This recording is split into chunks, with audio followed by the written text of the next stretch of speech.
안녕하십니까. 영화로 보는 서양 문명 12강 1차 시속을 진행하겠습니다. 제가 밖에 나가서 녹음을 하다 보니까 소리가 안 좋네요. 그래서 다시 녹음하기로 했으니까 학생분들 이해해 주십시오.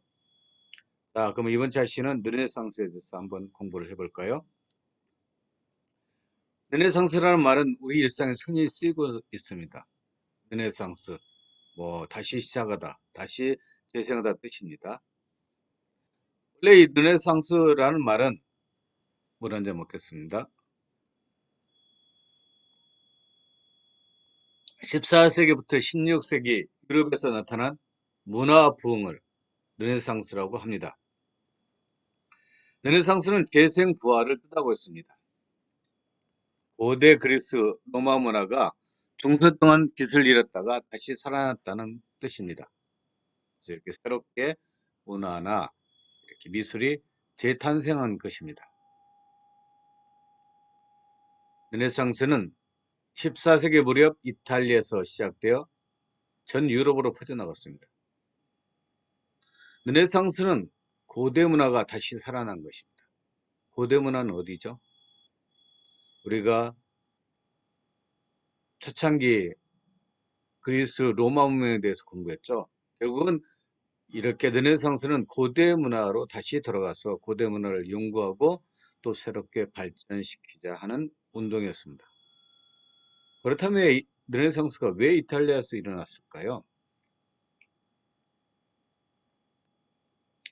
이탈리아는 학문과 예술을 뒷받침할 만큼 경제적으로 풍요롭기 때문입니다. 예술적 후원도 자본이 있을 때 가능하게 되겠죠. 그 당시에는 어쨌든 로마가 아, 세계를 지배했었지만 다시 중세 때는 서유럽으로 모든 문화 중심지가 옮겼다가 다시 한번 이탈리아로 오게 된 것도 경제적으로 풍요롭기 때문입니다. 장화처럼 생긴 이탈리아 반도는 지중해와 중간 정도에 위치하고 있어서 이렇게 유리한 지정학적 위치를 이용해 이탈리아는 동서양을 잇는 무역에 종사하면서 돈을 많이 벌었습니다. 어쨌든 무역이 우리 돈을 버는데 가장 중요한 거라고 보시면 되겠죠. 그래서 이렇게 무역을 통해서 돈을 많이 벌게 되면서 이탈리아가 다시 한번 문화를 꽃피울 수 있는 계기가 되었다고 보시면 되겠죠. 그 과정에서 상인, 제조업자, 금융업자들이 성장했습니다. 그들은 어떻게 하면 돈을 더 많이 벌까 궁리하는 과정에서 일찍부터 현실적인 사고방식이 퍼지게 됐습니다. 이탈리아 사람들은 무역상들이 전하는 바깥 세상 이야기를 들으면서 새로운 것을 통경하고 변화를 추구하게 되었습니다. 피렌체, 베네치아, 로마, 밀라노 등 이탈리아 도시들은 19세기 통일될 때까지 각각 정치적으로 독립되어 있었습니다. 각 도시는 저마다 개성을 살리면서 발전할 수 있었습니다.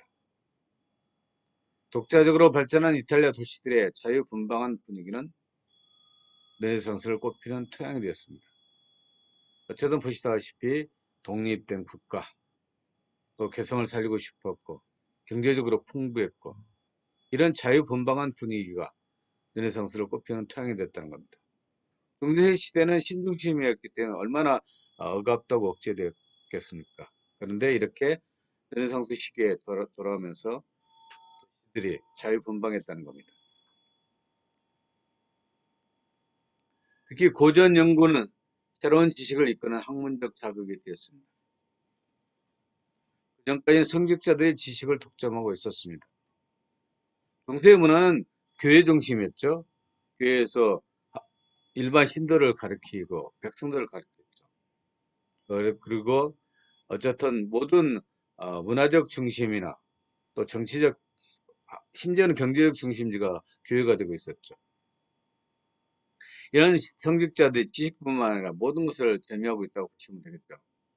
그런데 점차 이렇게 고전 연구가 시작되면서 고전을 읽는 가운데 인간이 능동적으로 생각하고 행동하는 존재임을 깨닫기 시작했습니다. 그래서 인간이 얼마나 중요한가. 다시 한번 그리스 시대로 돌아가자면 프로타고라스는 인간은 만물의 척도라고 했듯이 이렇게 바로 인간이 능동적으로 생각하고 가장 중심되는 존재임을 깨닫게 되었습니다. 지식에 대한 욕망은 인간을 둘러싼 자연, 사회, 정치로 확대되어 갔습니다. 이렇게 인간에 주목하면서 참다운 삶을 추구한 것은 인문주의, 휴머니즘이라고 합니다. 르네상스의 본질을 인본주의라고 하고 있죠. 자, 인본주의는 무슨 뜻이죠?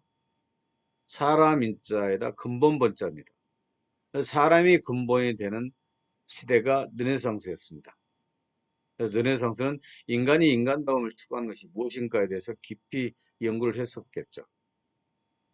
그래서 르네상스는 문학, 예술, 특히 인문학이 발달됐던 시대라고 보시면 됩니다. 르네상스에서 이야기를 한번 해볼까요? 몇 세기 동안 집을 비운 인류는 다시 지상에 돌아와 이 세상을 좋은 것이라는 것을 알게 됐습니다. 이게 무슨 뜻인가요? 중세시대 때 인간보다는 신중심의 사회였죠. 그렇기 때문에 우리 인간은 항상 신을 향해서 자신의 이상을 펼치고 또 신께로 돌아간다는 그런 사상을 가지고 살았었죠. 그래서 교회 양식이나 건축 양식도 마찬가지입니다. 교회 건축 양식도 하나님을 향하는 숭배와 경건의 대상으로서 첨탑이 여쪽에 있었고 또 인간의 어떤 상승하고자 하는 욕구가 드러나게 됐었죠. 그런 중세가 끝나고 르네상스가 돌아오면서 인류는 다시 한번 이 세상이 정말 좋은 세상이라는 것을 깨닫기 시작하고 인간답게 위해서 또 인간이 중심되는 사회를 만들어 나가기 시작했죠. 그렇기 때문에 이 중세 동안 집을 빈 인류가 다시 돌아왔다는 뜻이 바로 이런 뜻입니다. 최초 인문주의라고 꼽히는 사람은 페트 라르카입니다. 페트 라르카는 고대 로마의 문인 키케르 저수를 발굴하고 연구했습니다. 그는 여인에 대한 절절한 사랑을 서정시로 남기기도 했습니다. 한번 볼까요? 나를 사로잡았던 그대의 아름다운 두 눈에 내가 정신을 잃었던 그날, 그달, 그 계절, 그 무렵, 그 시각, 그 순간. 잠시 한번 여러분들 생각해 보십시오. 나를 사로잡던 그대의 아름다운 두 눈에 정신을 잃었다. 연인에 대한 절절한 사랑이 넘쳐흐르고 있죠. 바로 이는 서정시를 통해서 또 인문주의자가 탄생함을 볼 수 있습니다. 교회의 가르침에 따르면 신의 거룩한 사랑에 비해 인간의 사랑은 부끄러운 것이요. 원죄를 지니고 태어난 인간은 감정과 행동을 절제해야 했습니다. 그러나 이제 사람들은 이러한 속박을 과감히 벗어버리기 시작했습니다. 보카치오가 지은 단편 소설집 데카메론도 인상적입니다. 데카메론은 열흘이라는 뜻입니다. 이 책에 등장하는 피렌체의 젊은이 10명은 흑사병을 피해 공기 맑은 숲속 별장으로 떠납니다. 그들은 날마다 각자 하나씩 10가지 이야기를 들려줍니다. 책 속 이야기들은 르네상스 초기 이탈리아 사회의 면면을 보여주면서 사랑을 향한 인간의 욕망을 거침없이 그려내기도 하고 성직자를 비롯한 사람들의 위선과 타락을 꼬집기도 합니다. 중세시대는 감히 꿈도 못 꿨던 성직자를 비롯한 사람들의 위선을 꼬집기도 한다는 겁니다. 데카메론을 읽어보다 보면 수녀원에 한 여기 주인공이 들어가서 수녀와 어떤 성관계를 가진 것조차도 묘사하고 있습니다. 이게 얼마나 개방된 모습입니까? 르네상스에서 자유분방한 이 모습이 이 데카메론에도 드러나 있습니다. 데카메론 한번 읽어보시면 재미있습니다. 10가지 이야기라고 보시면 되겠죠. 또 16세기에는 정치 사상을 담은 책도 나왔습니다. 마키아벨리의 군주론입니다. 이 책에 따르면 군주는 두려움의 대상이 되어야 하며 사제힘과 함께 여우의 꾀를 지녀야 한다고 합니다. 권력을 지기 위해서라면 속임수를 써도 되며 약속은 상황에 따라 깰 수도 있다는 겁니다. 이러한 내용은 당시 사회에 충격을 주었고 로마 교황청에서는 군주론을 금서로 정했습니다.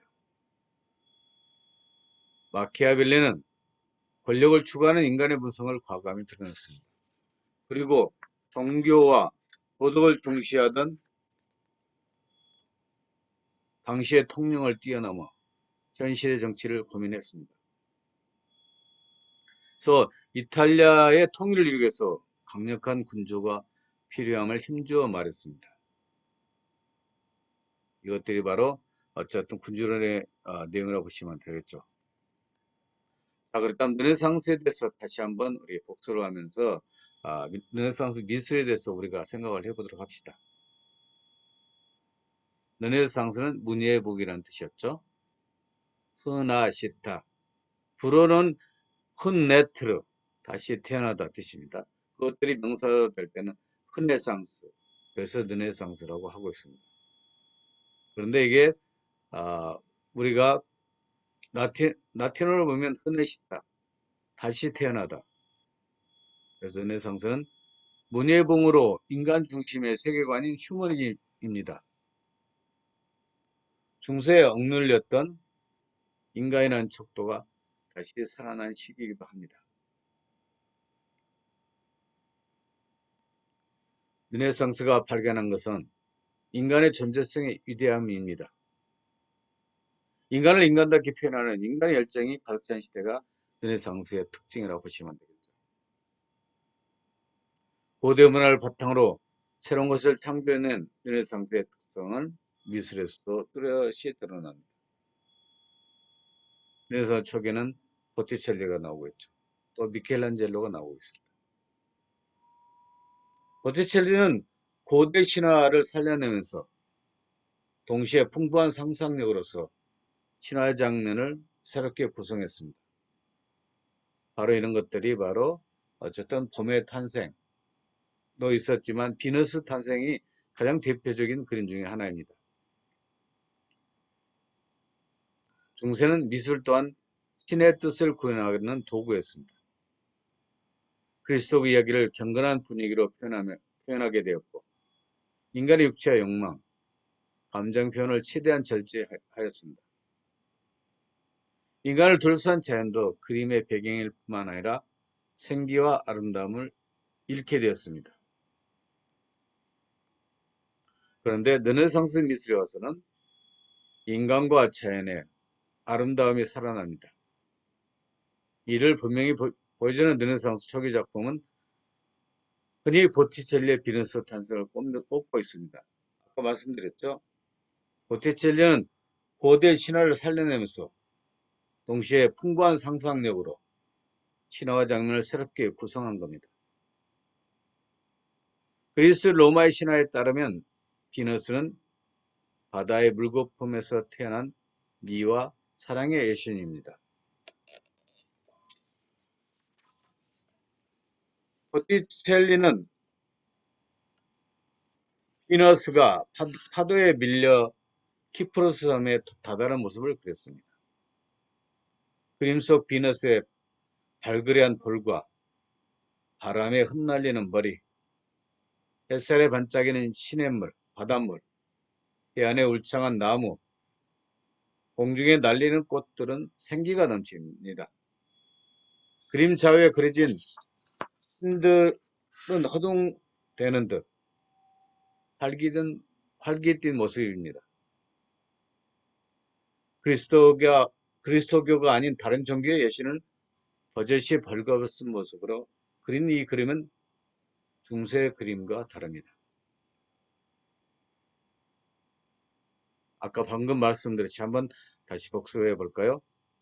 보티첼리의 비너스 탄생은 바다의 거품에서 태어나나 비너스가 제피로스가 불어내는 바람, 어쨌든 제피로스는 바람의 신이라고 보시면 되겠죠. 육지에 온 것입니다. 육지에는 계절의 여신이 옷을 들고 기다리고 있습니다. 보시면 그림을 보시면 알 수 있을 겁니다. 이 두 종류의 신들이 보호하는 비너스는 상징적으로 육체적인 아름다움과 정신적인 순결을 상징하고 있습니다. 자, 보티첼리 비너 다시 한번 보시면 옷을 들고 있죠. 어쨌든 비너스의 탄생입니다. 비너스는 티 없이 순결한 모습으로 누구도 시비 걸 수 없는 아름다운 자체로 묘사되고 있죠. 정말 신비스럽게 묘사되고 있죠. 보티첼리의 비너스입니다. 머리가 바람에 신해서 휙휙 날리는 모습도 보여주고 있겠죠. 그래서 이 윤곽선을 없애기 위해서 보티첼리 이렇게 어쨌든 바람을 불게 했다는 겁니다. 미술에서 사람의 인체를 표현하는데 입체를 그리기 위해서는 윤곽선을 사용해서는 안 됩니다.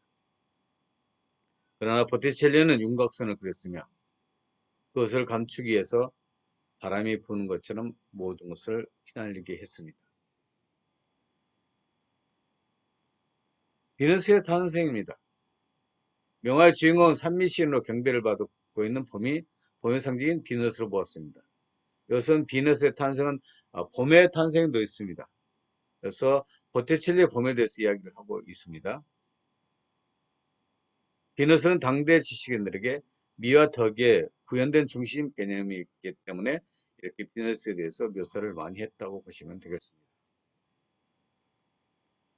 자, 그랬으면 그 당시에 그리스의 시대 정신에 대해서 한번 알아볼까요? 자, 르네상스의 잠깐 말을 잘못했습니다. 르네상스의 시대 정신에 대해서 한번 알아보도록 합시다. 미적 정신의 부활입니다. 아름다움에 대한 재평가라고 보시면 되겠죠. 또 그리스 로마 양식의 부활입니다. 라틴 민족의 문화적 자존심의 회복입니다. 또 지리상의 발견과 해상무역의 발달입니다. 중세는 유력 중심의 문화였죠. 모든 것이 신중심이었고 기독교 중심의 사회였는데 이런 유력 중심의 세계관에서 탈피했습니다. 미술에 대한 적극적 지원입니다. 보티첼리를 비롯한 르네상스 미술가들은 주로 피렌체에서 활동을 하였습니다. 그렇게 된 데는 1433년부터 60년간 피렌체를 지배한 메디치 가문의 역할이 컸습니다. 그래서 메디치가의 미술에 대한 적극적 지원과 또 학문에 대한 적극적 지원이 있게 되었습니다. 메디치 가문들의 사람들은 금융업과 모직물 산업 등으로 엄청난 재력을 갖춘 뒤 피렌체 정치, 행정을 장악했습니다. 이들은 문학과 예술의 조예가 깊어 스스로 인문학적 교양을 쌓기도 하고 예술가들을 양성하면서 경제적 도움을 주었습니다. 그들의 후원으로 탄생한 건축, 조각물, 그림은 피렌체 시를 유럽 최고의 문화도시로 만들었습니다. 그래서 메디치 가문의 경제적 후원뿐만 아니라 이런 인문학적 토양을 만들어냈던 것이 상당히 중요한 것이었습니다. 그래서 이 메디치 가문은 시민들의 인기도 없고 권력도 유지할 수 있게 되었습니다. 자, 그렇다면 이제 르네상스 미술사적 특징을 한번 볼까요? 르네상스에 오면서 예술가의 지위가 형성된 겁니다. 미술에 대한 새로운 방법과 발견보다는 이것을 매개하여 그 주제가 갖는 의미를 보는 사람이 친근하게 이해할 수 있도록 추구하였습니다. 현실성의 정복입니다. 현실 세계의 한 단면을 거울처럼 반영하였습니다. 중세 때 신중심의 사회에서 이제 중세와 단절을 이루었고 이제 인간 중심의 예술, 인간 중심의 문화, 인문학과 예술이 꽃피게 된 시대입니다. 이때부터 예술가 이상이 높아지고 특히 르네상스 시대가 오면서 이제 요즘 미술가의 컬렉션이 있었죠. 그리고 갤러리아가 생기기 시작했습니다. 그 전까지는 교회 내에서의 미술이었지만 이제 서서히 개인이 미술품을 소장하고 또 이렇게 갤러리아가 생기게 된 겁니다. 그래서 갤러리아의 시초는 르네상스였다고 보시면 되겠죠. 그래서 르네상스는 미술이 사회적 주도권을 행사했습니다. 현실성의 정복을 통해서 또한 과학적 개인이 완성된 겁니다. 라틴 민족의 문화적 자존심 회복입니다. 인본주의 미술 완성입니다. 어쨌든 르네상스의 특징을 알아봤고 르네상스 미술에 대해서 알아봤습니다. 이게 끝나면 우리는 서서히 이제 르네상스에 대한 내용을 약간 정리하고 루터의 종교개혁부터 다시 서양 문명에 대해서 이야기를 하면서 14강을 마칠까 합니다. 고생 많으셨습니다. 13강을 2차 시에 다시 보겠습니다. 감사합니다.